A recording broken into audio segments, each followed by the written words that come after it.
चाललोय. हा नवीन ब्रिज बनवलेला आहे.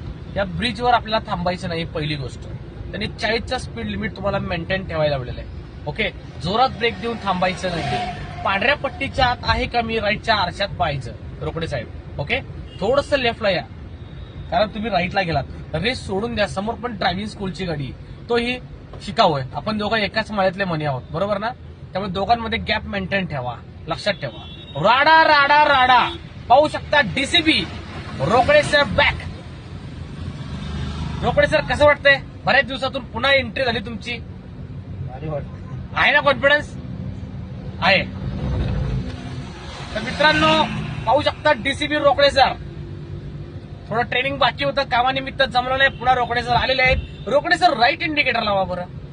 मिरर चेक करा आणि मायनस मायनस राईट सरकायची. ती मागची कार गेल्यावर ओव्हरटेक करताना रोकडे सर दोघांमध्ये गॅप हवा. हा जो सध्या गॅप आहे ना आपल्या दोघांमध्ये, ओके, एवढा गॅप ठेवून ओव्हरटेक मारायचं तुम्हाला. आता परत का लेफ्टला आलो आपण. एकदा जर आपण राईट सरकलो की पुन्हा लेफ्ट यायचं नाही, कारण मी सांगितलंय सोडलेली जागा, ब्रेकअप झालेली गर्लफ्रेंड पुन्हा मिळवायची नाही. धोका धोका धोका. आता या गोष्टीवर डबल स्पीड द्या. समोर या आपल्याच माळ्यातला मनी ड्रायव्हिंग स्कूल. द्या रे जोरात.